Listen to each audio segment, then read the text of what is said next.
ಇದು ತನಗೆ ಬಹಳ ಮನಸ್ಸನ್ನು ತಟ್ಟಿದಂತ ಕತೆ. ಬಡ ಹುಡುಗ ಮನೆಯಿಂದ ಮನೆಗೆ ಸಾಮಾನ್ ಮಾರ್ಕೊಂಡು ಹೋಗ್ತಾ ಇದ್ದ. ಶಾಲೆ ಕಲಿ ಹುಡುಗ, ಬೇಕಲ್ಲ ಶಿಕ್ಷಣಕ್ಕೆ ದುಡ್ಡು ಎಲ್ಲಿ ಬರ್ತದೆ? ಈ ಸಾಮಾನ್ ಮಾರದಾಗ ಬರುವಂತ ಕಮಿಷನ್ ಅಲ್ಲೇ ಜೀವನ ನಡಿಬೇಕು.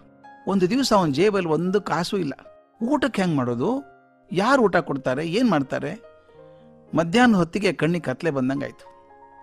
ಅವನದೊಂದು ಆಸೆ, ಮುಂದಿನ ಮನೆಗೆ ಹೋಗೋಣ, ಬಾಗಿಲು ತಟ್ಟಿ ಸಾಮಾನು ಮಾರೋಣ. ಸಾಮಾನು ತಗೋತಾರೋ ಬಿಡ್ತಾರೋ ಅವ್ರಿಗೆ ಹೇಳಿ ಒಂಚೂರು ಆಹಾರ ಕೊಡ್ತೀರಾ ತಿನ್ನೋದಕ್ಕೆ ಅಂತ ಕೇಳಬೇಕು ಅಂದ್ಕೊಂಡ. ಮುಂದಿನ ಮನೆ ಬಾಗಿಲು ತಟ್ಟಿದಾಗ ಅತ್ಯಂತ ಸುಂದರವಾದ ಯುವತಿ ಬಾಗಿಲು ತೆಗೆದ್ಲು. ಆಕೆಯನ್ನು ಕೇಳೋದು ಹೇಗೆ ಆಹಾರ ಕೊಡಿ ಅಂತ ಮನಸ್ಸು ಬರಲಿಲ್ಲ. ತುಂಬ ಬಾಯಾರಿಕೆ ಆಗಿದೆ ನನಗೆ, ಒಂದು ಲೋಟ ನೀರು ಸಿಕ್ಕೀತೆ ಅಂತ ಕೇಳ್ದ. ಆಕೆ ಈತನ ಮುಖ ನೋಡಿ ತಲೆ ಅಲ್ಲಾಡಿಸಿ ಒಳಗಡೆ ಹೋಗಿ ಒಂದು ದೊಡ್ಡ ಲೋಟ ತುಂಬ ಹಾಲು ತಂದುಕೊಟ್ಲು. ಇವನು ಆಶ್ಚರ್ಯದ, ಅಮ್ಮ ನಾ ಕೇಳಿದ ನೀರು ಅಂದ. ಪರವಾಗಿಲ್ಲಪ್ಪ ಕೊಡಿ ಹುಡುಗ, ನಿನಗೆ ಹಸಿವೆ ಆಗಿದೆ ಗೊತ್ತು ನನಗೆ ಅಂತ ಒಂದು ದೊಡ್ಡ ಲೋಟ ತುಂಬ ಹಾಲು ಕೊಟ್ಲು. ಈತ ನಿಧಾನ ಕುಡಿದು ಲೋಟ ಕೆಳಗಿಟ್ಟು, ಈ ಹಾಲಿಗೆ ನಾನು ಎಷ್ಟು ದುಡ್ಡು ಕೊಡಬೇಕು ಅಂತ ಕೇಳ್ದ. ಹಾಗೆ ನಕ್ಕಳು. ನನ್ನ ತಾಯಿ ನನಗೊಂದು ಪಾಠ ಕಲಿಸಿದಾಳಪ್ಪ, ಪ್ರೀತಿಗೆ ಯಾವ ಪ್ರತಿಫಲವನ್ನು ಬಯಸಬಾರದು ಅಂತ. ನಾನು ಕೊಟ್ಟದ್ದು ಪ್ರೀತಿಯಿಂದ ಕೊಟ್ಟದ್ದು, ಪ್ರತಿಫಲ ಅಪೇಕ್ಷೆ ಮಾಡಿಲ್ಲ ಅಂದ್ಲು. ಧನ್ಯವಾದ ಹೇಳಿ ಹುಡುಗ ಹೊರಗಡೆ ಹೋದ. ಈಗ ಅವನ ದೇಹದಲ್ಲಿ ಶಕ್ತಿ ಮಾತ್ರ ಅಲ್ಲ, ಹೃದಯದೊಳಗೆ ಪ್ರೀತಿ ಬಗ್ಗೆ, ಭಗವಂತನ ಶಕ್ತಿ ಬಗ್ಗೆ ಕೂಡ ತಿಳಿವು ಬಂದಿತ್ತು. ಒಂದು ಹುಡುಗ ಕಷ್ಟಪಟ್ಟು ಓದಿದ, ಸಾಧನೆ ಮಾಡಿದ, ದೈವ ಅವನ ಜೊತೆಗಿತ್ತು, ವೈದ್ಯ ಆದ, ಅತ್ಯಂತ ಪ್ರಸಿದ್ಧನಾದಂಥ ಶಸ್ತ್ರಚಿಕಿತ್ಸಕ ಆಗ್ಬಿಟ್ಟ, ದೊಡ್ಡ ಸರ್ಜನ್. ಅದರಲ್ಲೂ ಶ್ವಾಸಕೋಶದ ವಿಷಯದಲ್ಲಿ ಅವನಷ್ಟು ಪ್ರವೀಣರಾದವ್ರು ದೇಶದಲ್ಲೇ ಇರಲಿಲ್ಲ. ಸಾಕಷ್ಟು ದುಡ್ಡು ಬಂತು, ಚೆನ್ನಾಗಿದ್ದ. ಒಂದು ದಿವಸ ಒಂದು ದೊಡ್ಡ ಆಸ್ಪತ್ರೆಯಿಂದ ಅವ್ರ ಕರೆ ಬಂತು. ಒಬ್ಬ ಹೆಣ್ಮಗಳಿಗೆ ಶ್ವಾಸಕೋಶದ ಬಹುದೊಡ್ಡ ತೊಂದರೆ ಆಗಿದೆ, ಅದ್ರ ಕಾರಣ ಯಾರಿಗೂ ವೈದ್ಯರಿಗೆ ಗೊತ್ತಾಗ್ತಾ ಇಲ್ಲ.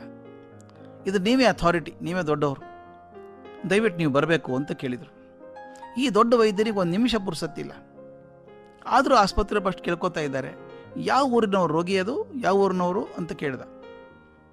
ಆ ಕಡೆ ಉತ್ತರ ಕೇಳೋದು ಸಂತೋಷ ಆಯ್ತು ಅವನಿಗೆ. ಓಹೋ, ರೋಗಿ ನಮ್ಮೂರವರು ಇವರು, ಸ್ವಂತ ಊರಿನ ಕರೆ ಇದೆಯಲ್ಲ, ಯಾವಾಗಲೂ ಅದು ಸೆಳೆತ ಜಾಸ್ತಿ. ಆಯ್ತು ಬರ್ತೀನಿ ಅಂಥೇಳಿ ಮರು ದಿವಸ ಅಲ್ಲಿ ಹೋದ. ರೋಗಿಯನ್ನು ನೋಡ್ದ. ಆಕೆ ಮುಖ ನೋಡಿದ ತಕ್ಷಣ ಗುರುತು ಸಿಕ್ತು, ಅದೇ ಹೆಣ್ಮಗಳು, ಆ ತರುಣಿ. ಹಸಿದು ಕಂಗಾಲಾದಾಗ, ಬಸವಳದಾಗ ಅಮೃತ ಸದೃಶವಾದಂಥ ಹಾಲನ್ನು ಕೊಟ್ಲಲ್ಲ ಹುಡುಗಿ, ಆಕೆನೆ. ಈಗ ವಯಸ್ಸಾಗಿದೆ, ಆದರೆ ಗುರುತು ತಪ್ಪುವಷ್ಟೇನು ಬದಲಾಗಿಲ್ಲ. ವೈದ್ಯರಿಗೆ ಹೇಳಿದ, ನಾನು ಬರೀ ಏನು ತಪ್ಪಾಗಿದೆ ಅಂತ ಹೇಳಲ್ಲ, ನಾನೇ ಆಪರೇಷನ್ ಮಾಡ್ತೇನೆ, ರೆಡಿ ಮಾಡಿ ಅಂದ. ಅವ್ರಿಗೆ ಆಶ್ಚರ್ಯ, ಇಂಥ ದೊಡ್ಡ ಡಾಕ್ಟರ್ ಆಪರೇಷನ್ ಮಾಡೋಕೆ ಒಪ್ಕೊಂಡಲ್ಲ. ಮರುದಿವಸನ ಶಸ್ತ್ರಚಿಕಿತ್ಸೆ ಆಯಿತು. ಆ ತಾಯಿ ಕೆಲವು ದಿವಸ ಆಸ್ಪತ್ರೆ ಇದ್ಕೊಂಡು ಚೇತರಿಸ್ಕೊಂಡ್ರು. ಆಸ್ಪತ್ರೆ ಹೊರಡೋ ದಿವಸ ಬಂತು. ಆಸ್ಪತ್ರೆ ಅಧಿಕಾರಿಗಳು ಬಂದು ಖರ್ಚು ವೆಚ್ಚ ಪಟ್ಟಿ ಕೊಡಬೇಕಲ್ಲ, ಬಿಲ್ ಕೊಡಬೇಕಲ್ಲ ಬಿಡುಗಡೆ ಆಗುವಾಗ. ಪಟ್ಟಿ ನೋಡಿ ಆಕೆ ಎದೆ ಹೊಡೆದೋಯ್ತು. ಪಟ್ಟಿ ಬರ್ತದೆ ಅಂತ ಗೊತ್ತಿತ್ತು ಆಕೆಗೆ, ಆದರೆ ಇಷ್ಟು ಭಾರಿ ಆದೀತು ಅಂತ ಕಲ್ಪನೆ ಇರಲಿಲ್ಲ. ಅಯ್ಯೋ, ಇಷ್ಟು ದುಡ್ಡು ಕೊಡಬೇಕೇ ಅಂದ್ಲು. ನನ್ನ ಹತ್ರ ಏನು ಪಟ್ಟಿ ಕೊಟ್ಟಿದ್ದೀರಿ ಬಿಲ್ಲು, ಇದ್ರ ಕಾಲು ಭಾಗ ಕೊಡೋಕ್ಕೂ ದುಡ್ಡು ಇಲ್ವೇ ನನ್ನ ಹತ್ರ ಅಂತ ಒದ್ದಾಡ್ಕೊಡ್ಲು. ಆಗ ಆಸ್ಪತ್ರೆ ಅಧಿಕಾರಿಗಳು ಹೇಳಿದ್ರಂತೆ, ಅಮ್ಮ ನೀವು ಒಂದು ಪೈಸಾನೂ ಕೊಡಬೇಕಾಗಿಲ್ಲ. ವಿಚಿತ್ರ, ಇದು ನಮಗೂ ಅರ್ಥ ಆಗ್ತಾ ಇಲ್ಲ.